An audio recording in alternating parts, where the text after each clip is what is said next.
Hi everyone, my name is Mike Lang. I'm the CancerBridges Survivor Network Coordinator, and today I am here at the Cross Cancer Center with Dr. Jill Turner, who is a psychologist here and has been for the last 15 years working with cancer patients and survivors and their families. And so we're going to ask her a question today around sort of this idea of positive thinking and how that impacts cancer. And so, Dr. Turner, there's this idea going around that, if you're a positive thinker, if you're a positive person, it'll either keep cancer from coming back or it'll help you do better with your treatments and all that type of stuff. It's sort of the power of positive thinking. Mm-hmm. So what would you say to people who have heard those ideas?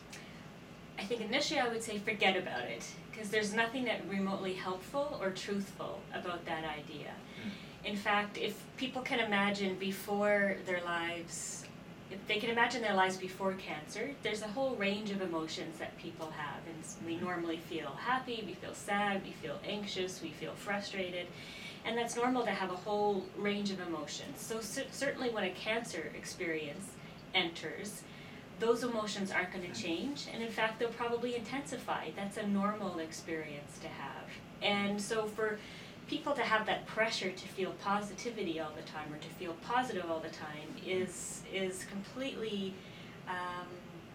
it's not possible to do that, because we're people that have a whole range of emotions, and it's much healthier to express those emotions than to feel pressure to only experience the positive emotions and not just those natural feelings of sadness that might come or fear that might come.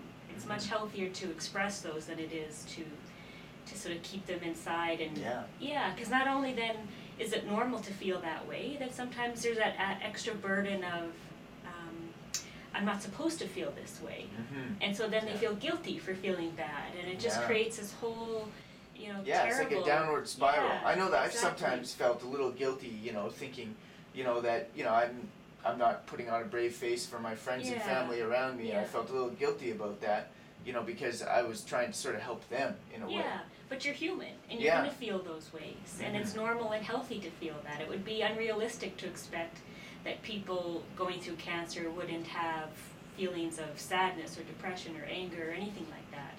They're normal emotions, just in the same way that feeling happy or joy is, and it's part of the human experience is to have this whole range of emotions.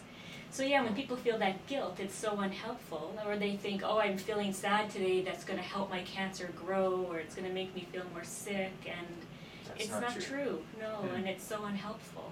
Cool. Yeah. All right. Well, that's great. That's really great information to have, and I think, just that whole idea of just focusing on just feeling your emotions fully and not repressing anything, just allowing you to feel those emotions on your good days and your bad days is the best way to go about it. That's right. And if you notice that you feel those emotions, and because sometimes it's hard to get the help you need if you think that you can't share those emotions with other people. So then people aren't getting the help that they need if they think they shouldn't be feeling this way. So All right. Well, that's great. That's really helpful. And this is coming from someone who's had 15 years of experience working with families and cancer survivors and patients. And so it's really great to know that whole myth of, a positive attitude will help you live longer or keep your cancer at bay or do better with treatments. That is really a myth, and it's not really true, in fact, factual. Right. So Absolutely. great. All right, well, thanks so much for You're being welcome. with us, Dr. Thank Turner. you. Yeah.